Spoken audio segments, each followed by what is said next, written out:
Now I'm really happy that we can introduce the next partners, the next colleagues to you. So now Endress+Hauser, very good to have you aboard. So who's the speakers? Who's going to present within the next hour? It's Gianfranco Migliarotti. Mr. Migliarotti, nice to meet you. So I already had a chat with Giancarlo Oriani, who's our managing director and who will be the moderator of this special Italian session. And what I liked most, what I've heard, is that you are the HR director and the CFO.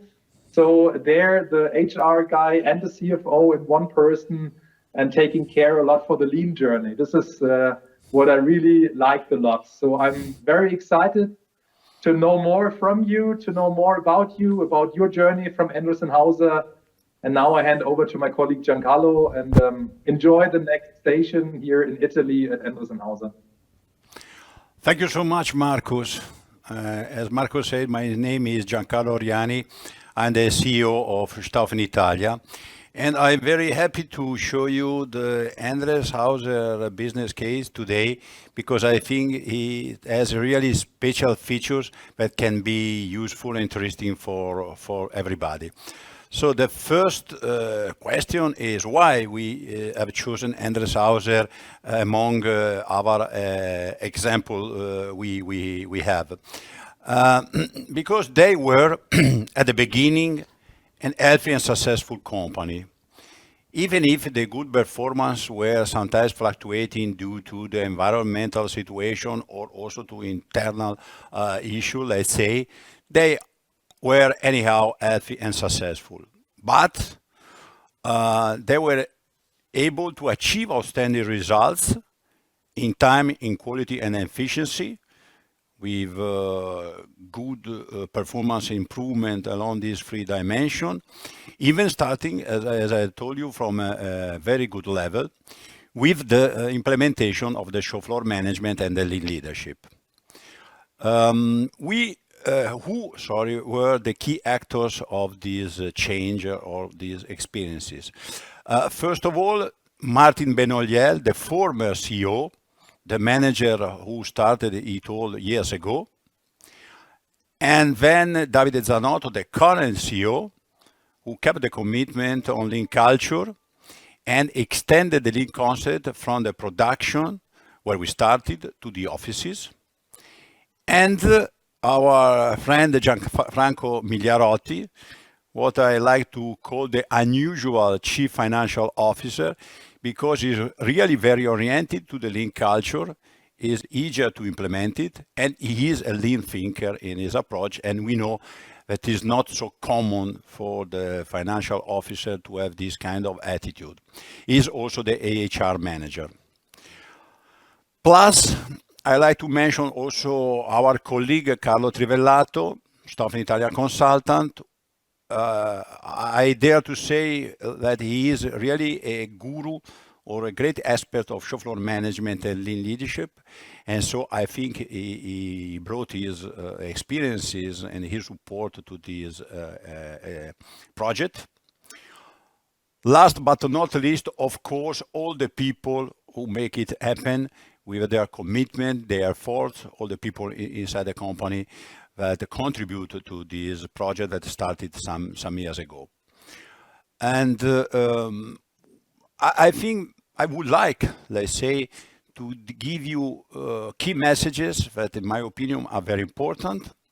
That is that to be successful, you have first to involve all levels, from the CEO down, including also the chief financial officer, to the operators to improve the performances.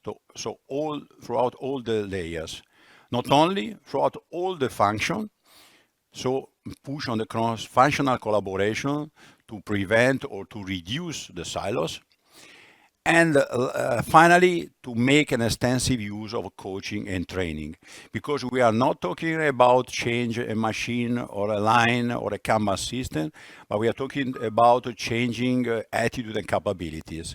So the personal performance or way of working.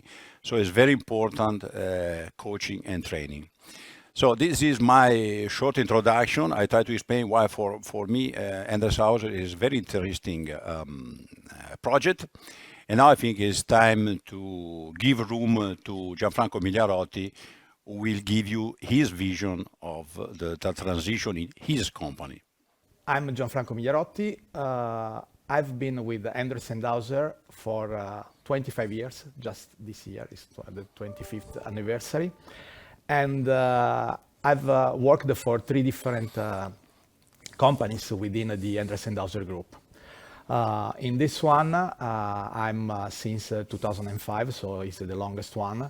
And I'm HR director and CFO.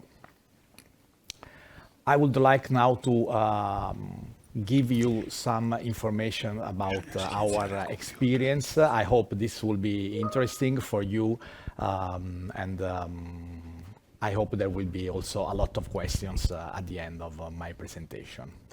So we can start with video. As I said, we are a manufacturing plant based in Pessano, in the neighborhood of Milano. And we are specialized in the production of temperature measurement sensors.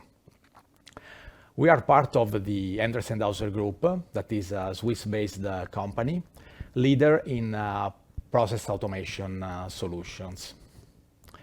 We are almost 200 people working here, more or less equally split between operations and indirect processes.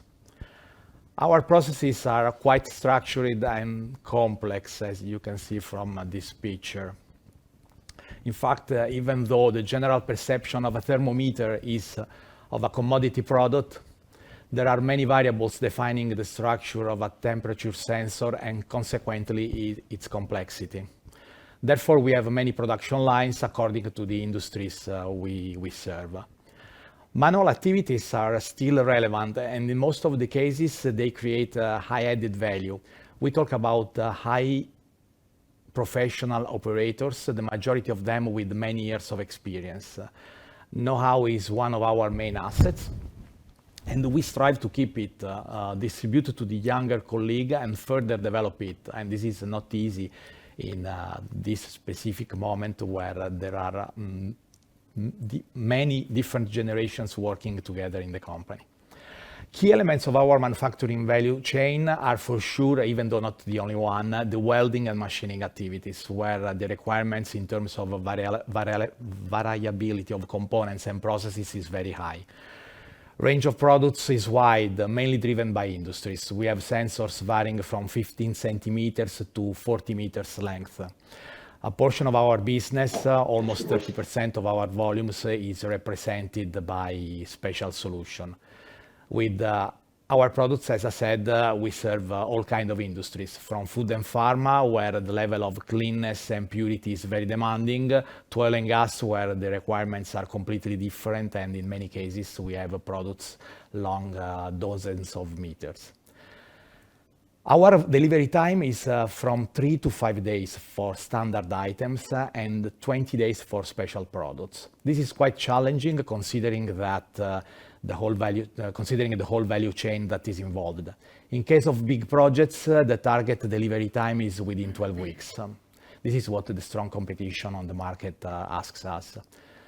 The wide range of options required by the market implies also that we must guarantee a strong technical support to develop customized solutions that can both satisfy the customer process requirements and not jeopardize the quality and sustainability of our offering. After having had a look at the company organization and main characteristics, let's move to our favorite subject, lean culture. The picture you see this is the picture we use normally in our company. It's all around. Wants to summarize all the elements that we see as necessary to achieve a similar culture. I will not go through all the valleys and the hills, but there are a couple of elements I like to underline. In our journey, we first focused a lot on the initial part of the road, the one paved by toolings. The one that you can see in the bottom left corner. Some hills were seen from a long distance, looking blurry, like communication. Some others were even too far to be perceived, like openness to feedback. For sure, there was no attention on the upper part of the picture, the shining sun, the leadership element. And we will see later how important we then realized it is. So here you can see some of our results. When we started at the beginning of this journey in 2016, we were already having pretty good results. Volumes were growing and financial results were in line with expectations. On the operation side, the performance was positive as well. The achievement in these last 5 years were in some cases somehow expected, like for productivity, where we had a huge gap to recover, and therefore we knew that we were going to achieve improvements. While some other results should be considered even more positive, like delivery performance and quality ratio, because here we were already starting with a good performance in 2016. So what did we do in these 5 years? After many years before 2016 spent on remodeling single production lines, we focused on something more invasive. We thought about a completely different model of organization by introducing the mini-factory concept.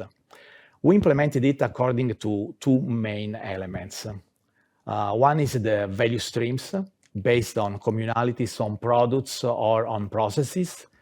And the second one is the support team, helping the value streams part of the mini factory. Many functions are present in this support team, like quality, logistics, industrial engineering. And this means also a big change in the rest of the organization and eventually in the mindset of the whole organization. The above mentioned functions, quality, engineering, were completely restructured. The silos view got a big hit by this restructuring, having part of the old silos now strictly connected to the processes, being part of them, to the value streams, while the rest, the central function, is targeted at providing the umbrella in terms of process definition, tools to be used, innovation to be delivered. This concept and consequent organization model help us in moving towards a process-driven organization. That is our main target, where indirect functions are closer and closer to the processes, and the whole organization is driven by customer needs. A point of attention is related to the right balancing of indirect people between manufacturers and central function. We realized that after a while, it's necessary to have some fine-tuning to avoid tough organization. In addition to this concept of the mini factory, we developed the concept of the shop floor management that we learned from our consultants and deployed it first in all the production lines, later in the indirect production departments, and nowadays in all the rest of the company. With different degrees of deployment, the shop floor management concept at the moment is common also to functions like accounting and human resources, and not just because they report to me. Is valid for the whole organization. One additional achievement that I think was quite disruptive compared to the past, and also evident and visible to everybody. And for us, this is very important, having all these changes visible to the whole population in the company, was the new escalation concept. we can summarize this concept in a sort of 3 layers structure, where the first one is represented by the regular communication moment in the department. We can call it regular communication on a portion of the whole process.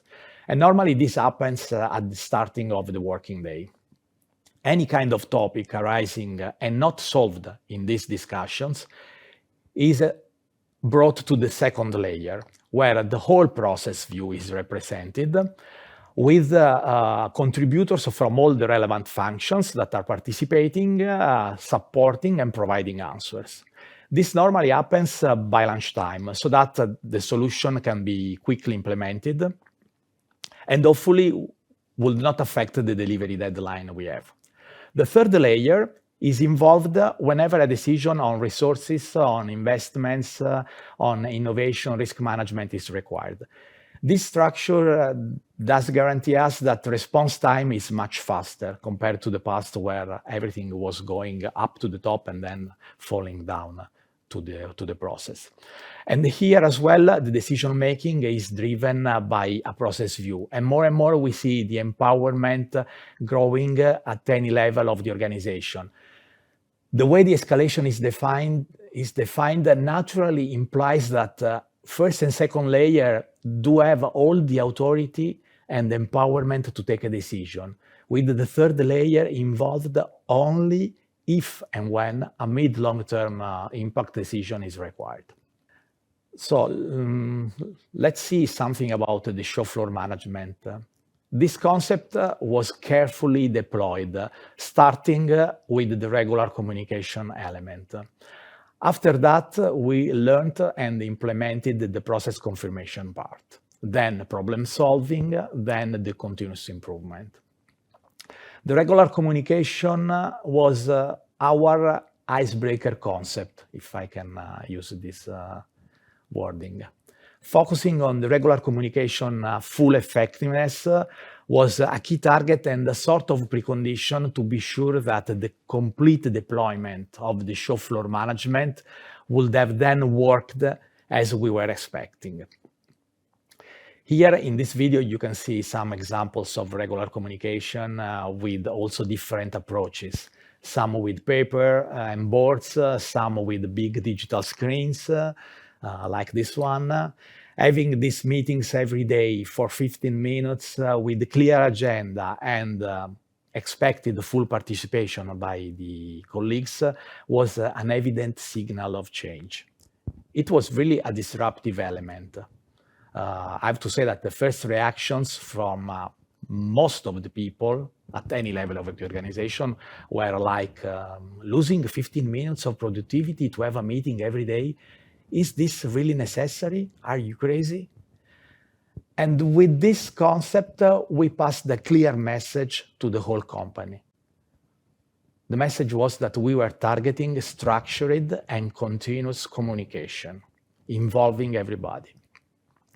By doing it, we expect lower deviation from standards and also a higher attitude on continuous improvement from all the associates. And we see it is working pretty well. What I like about these videos is also that most of the times we see operators speaking and not the leader. But this video was recorded a couple of months ago, I think, 2 or 3 months ago. I can guarantee you that this was quite different at the beginning. And this was one of the reasons why we decided to focus on leadership.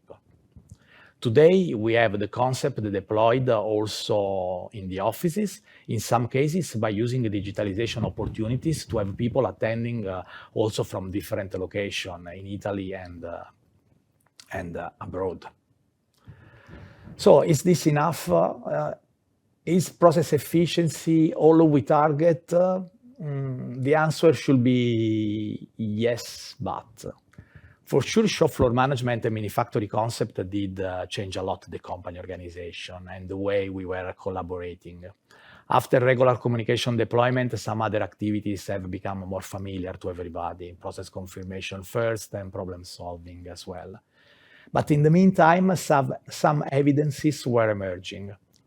On one side, there was always the need of push from the team leader. On the other side, the way we were acting was not always natural. Just one example I always like to make. Like a play at the theater. Leaders were not living the play. They learned it, they were just repeating it in a mechanical way, and the acting was not natural. This does not create empathy, and the motivation drops. Our experience was telling us something about people. We were using the same methods and tools, but we were having a different effectiveness in different departments. Lean was still perceived as a project and not as a culture. A reacting attitude was still there. Our main learning was that goodwill was not enough. Also, soft elements do require structure, targets, and practice. It was clear that we were missing something, and we were missing a lean as a culture. I'd like to go back to the initial picture. We were just representing part of the landscape, and therefore maybe the overall beauty of the whole concept was lost. A strong risk was in front of us. The whole lean concept could be stuck in a partially effective representation, sort of halfway through. We had methods, we had tools, tasks, but no culture. Looking at the picture, the methodological excellence was there. The leadership excellence was still missing. And we were missing the opportunity of this final leap upward, and even more critical, we were not guaranteeing the sustainability of this model in the long term. So I used a couple of times the word culture. Why culture is so important? In our understanding, culture is a natural way of living the company values. That's exactly what we want to achieve, being natural, normal in living our company values. And this is, in my opinion, quite a big journey, or might be a big journey. Let's spend a few words on values. We always talk about company values. Every company has their own values, plenty of PowerPoint and websites filled by accurate wording to describe them. But we should ask ourselves, how do we move from values to culture? In theory, we may have two ways. In the best case, that is not very common, values immediately become culture because there is a general wide attitude among all the people. Just an example, friendliness is one of our values. We have 4 values and one is friendliness. If by chance I had all colleagues with a natural attitude to relationship, to communication, pleasant in the way they act, then it's immediate that the entire environment in our company will be naturally affected by it. In this case, the road from values to culture is very short and smooth, but it does not always work like this. In the more usual situation, it is necessary to create what we call a sort of a virtuous loop that starts focusing on behaviors, identifying the ones that more reflect the values. Once we identify these behaviors, we need to make experience on specific practice fields. By continuously practicing on behaviors, we make them more normal to us. It's a little bit like in many sports, I would say in all the sports. Like skiing. I learned skiing very late. I was above 40, I would say, I think, yeah. And initially, I was learning, and my practice was behaving in a certain way, turning first left and bending the legs in a certain way, then turning right and bending the legs in a different way. And this turn left and right was always driven by a thinking about what I should have done. The more I was practicing, the less I needed to think about the movements. They became natural. And this happens also with soft skills, with behaviors. This achieved normality is close to the attitude concept we would like to instill, and therefore is a powerful ignition to culture. Behaviors plus practice fields are the keys to increase the attitudes that bring to culture. So what was our approach? Our lean leadership team, a group of 10 people, not all from the management team, started looking at our values. And first step was a fine-tuning of them to provide a lean framework to these values. Let me explain this lean framework with an example on excellence that is one of our values. We understood that many times we were confusing excellence, with over-engineering. And the outcome, and so we said, no, this is not what we want. Excellence is something different. So we rephrase the concept. By rephrasing the concept, we realized that there was a huge amount of consequences also on some behaviors, like decision-making abilities, empowerment, stepping up with alternative views. So this fine-tuning on our values was paving the road to the identification of the right behaviors we would need. Therefore, the following step was the setting of a list of behaviors that we see as a concrete, visible, and understandable deployment, a concrete translation of our values, strongly connected with our daily working life.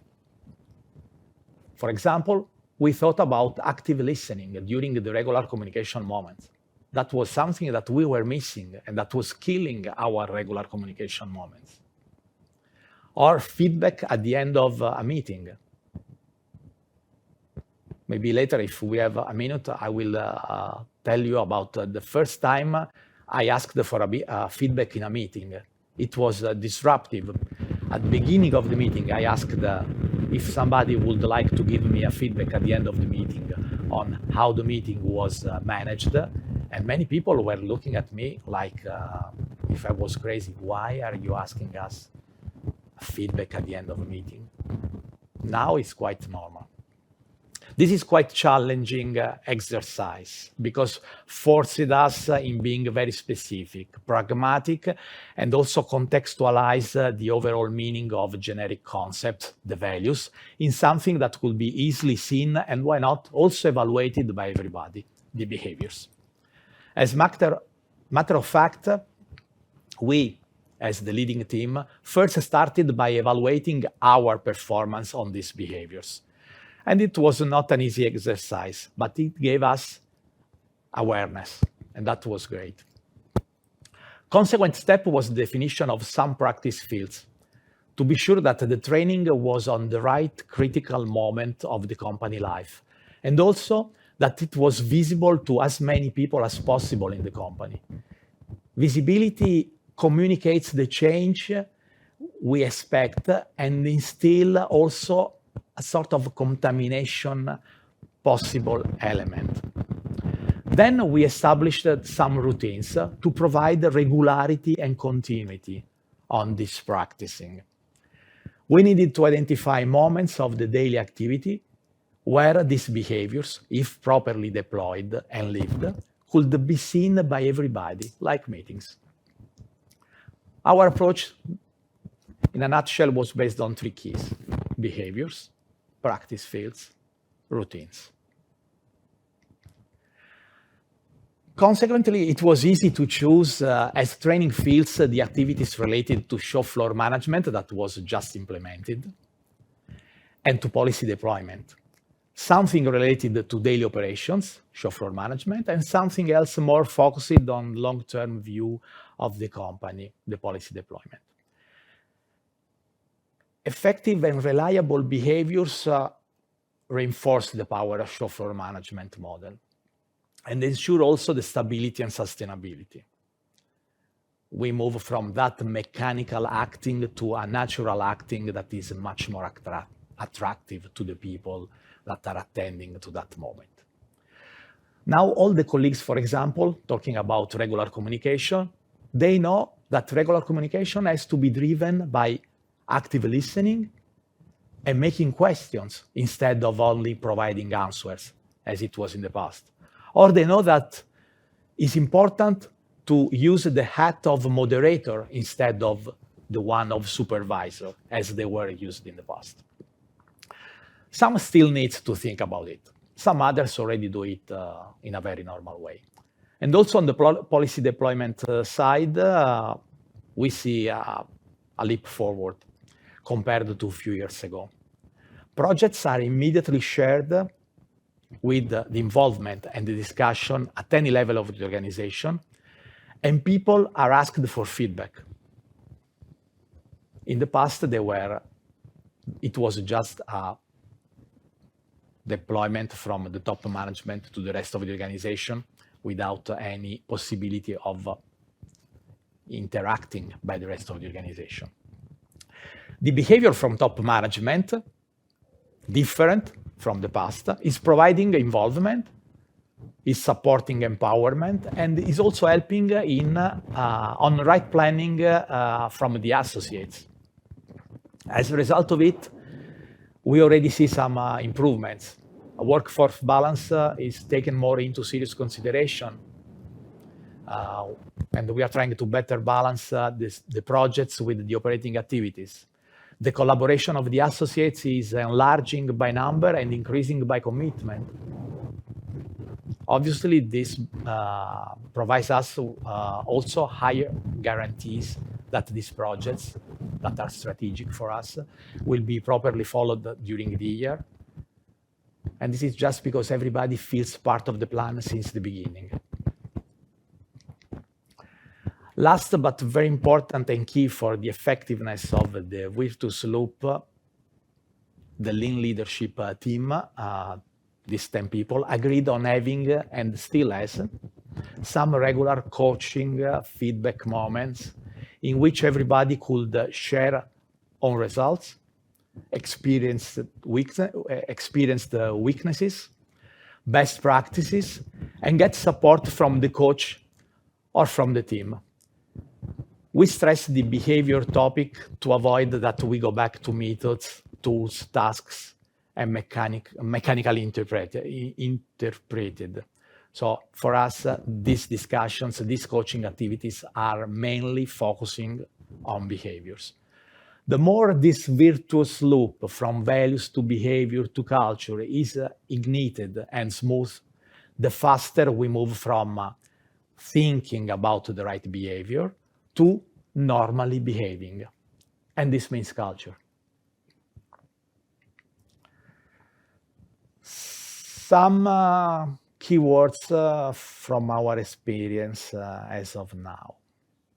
Trust, for sure, is a precondition. I would not recommend to start without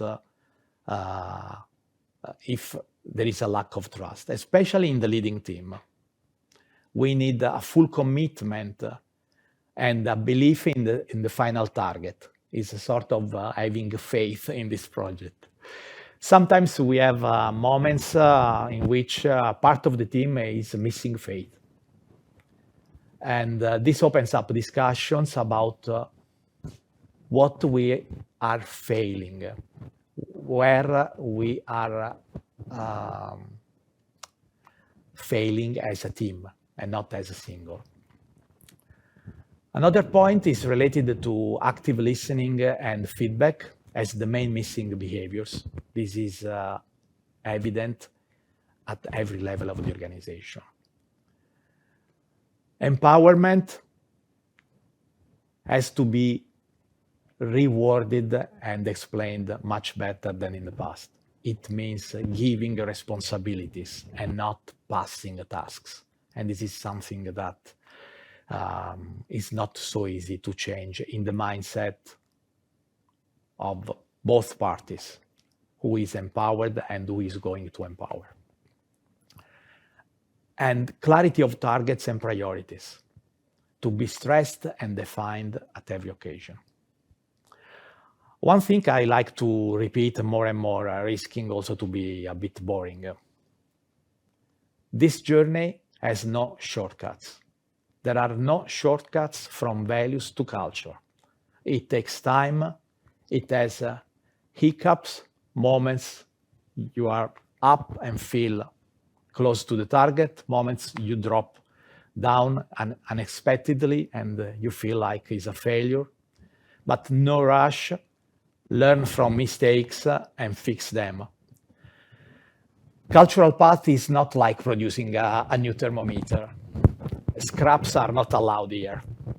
I feel we have high responsibilities when we talk about culture, considering that we are talking and dealing with our most important resource, people. And this is why this journey to lean culture takes time. I like to think that we lead and we don't force. Where are we now? We feel we are halfway through. These are our next steps. For sure, the fine-tuning of the organizational model, the continuity on promoting overall lean projects, not just manufacturing driven, so focusing more and more on the indirect processes. But mainly the focus will be on the change agents, because we see the need of supporting them. As I was saying before, here we cannot just rely on their goodwill and enthusiasm. We need to support this team with regular coaching and feedback, better if coming from external partners, more experienced than us, that can bring us also different point of view and challenge ourselves on our beliefs. I'm at the end. To close my speech, there are a couple of concepts that I'd like to recall. First of all, the identification of behaviors. Linked and expressing our values is not an easy task. Bringing to concreteness something normally very vague, like values, is an effort that requires attention and time, but is rewarding, because we see that the identification of the right behavior set, will then help a lot in speeding up the cultural journey. Nobody was surprised in the company, the 200 people, when we talked about these behaviors. And that was a sort of a check for us that we touched the right ones. But even more important, I'd like to get back to something that, in my opinion, is of utmost importance, and that is the catalyst of the whole model. I'm talking about routines. Do not underestimate the value of routines. Within this small activity, what I like to call the skill practice on stage, there is everything we need. Behaviors to be acted and practiced until they become normal. Frequency of the practice that guarantees improvements and focus. Visibility of the practice that supports the message of the importance and stimulates contamination. Commitment of the management, especially at the beginning, that stresses importance, and also opportunities for feedback and for self-awareness that would then nourish continuous improvement. It's on routines practiced on the training field, on Gemba, that we see if and when culture arises, how much is visible in the daily life, and especially if it will be sustainable in the long term. Only sustainability, a natural consequence of a strong culture, the shining sun of this picture, would guarantee light and prosperity on our lean culture valley. Thank you.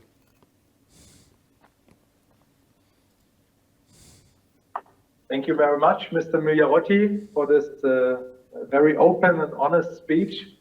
Very interesting input. So we have lots of feedback in the chat, very good feedback and some questions, and we have 15 minutes to discuss, or let's say to elaborate on these questions. So number one, or there are two that belong somehow together or could be answered together.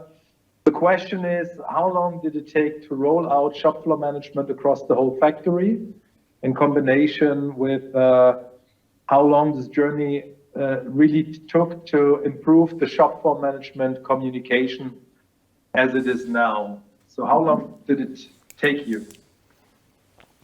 The first part, should I answer? Yeah, okay. Of course. The first part, so let's say the shop floor management deployment in terms of methods, tools,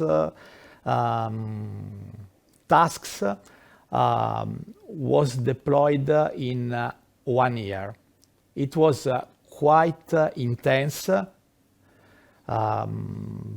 because we were having in parallel the team leaders learning about it and immediately after deploying it, maybe not in the final perfect version.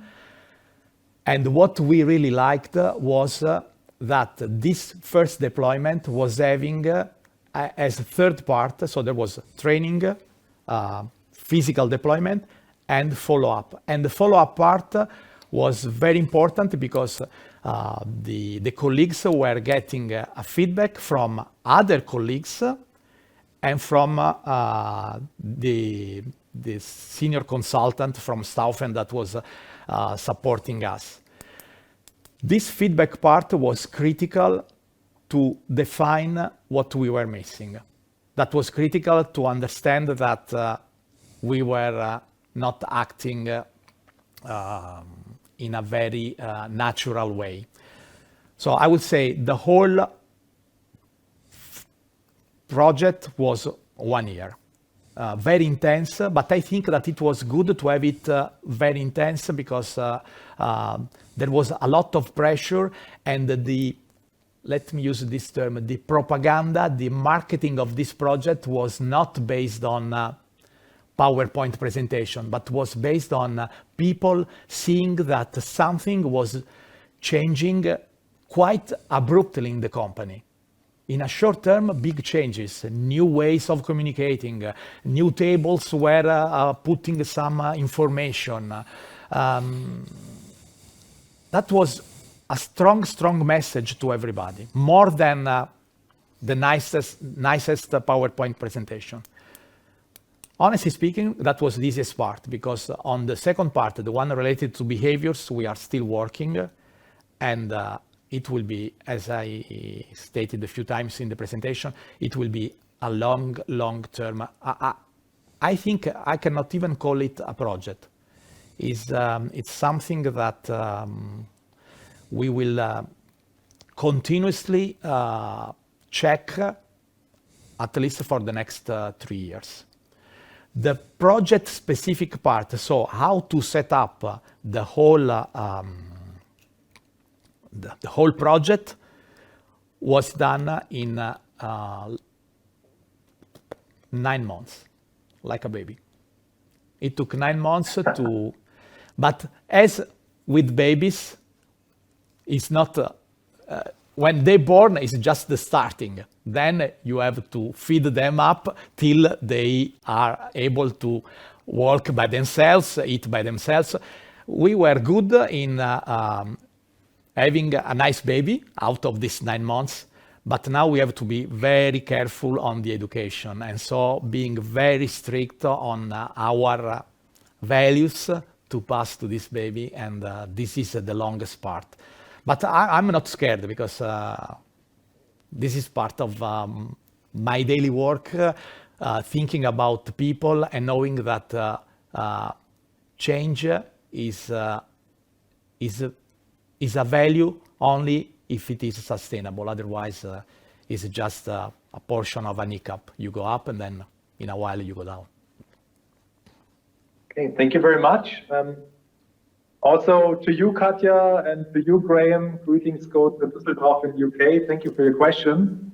You have a fan, you have a strong support base here in the chat. So the same as I said in the beginning in the introduction, that you as the, let's say, the management member taking care for the finance and the HR topics here, leading this change, leading this lean transformation, strong message, don't leave it up just to the technicians and the engineers, very, very good. And there was another question. What's your biggest tip for the audience here to maintain the momentum of the shop floor management spirit across all levels? So how to do it? What is your tip and hint here for the people? Good question. Thanks. I don't know if it is a good tip that I can provide, but it's for sure what we are trying to do right now. This team of 10 people that was involved in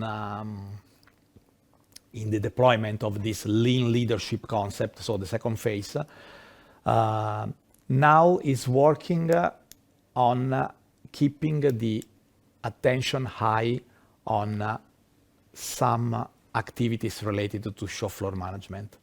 And especially we are focusing on regular communication, where we see a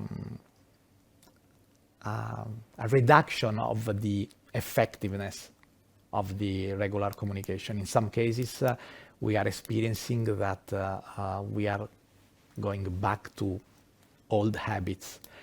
And for example, process confirmation. And just to give you an example, what we are doing on process confirmation is continuously practice on process confirmation. So these 10 people, me first, we have, I have to have at least one process confirmation per month with a person that then gives me a feedback. So this means that I go to the shop floor in production and obviously I agree with the colleagues before. And I have a process confirmation with an operator and I explain to the operator that the other person is there to give me a feedback about my behavior. And this is sort of a lateral message how important is the behavior side and not just the method. Then we said, yeah, but why it's always us keeping going there. So we decided to have additional 10 people from different departments that will be trained by us, and they will go and have process confirmation twice per month.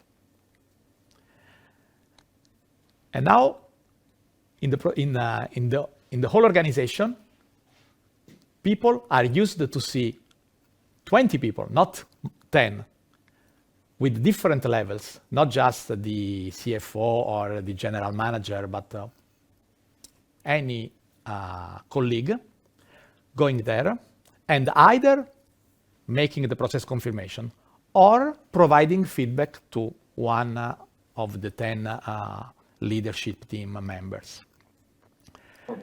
And we are stressing a lot with this additional 10 people, the focus on behaviors.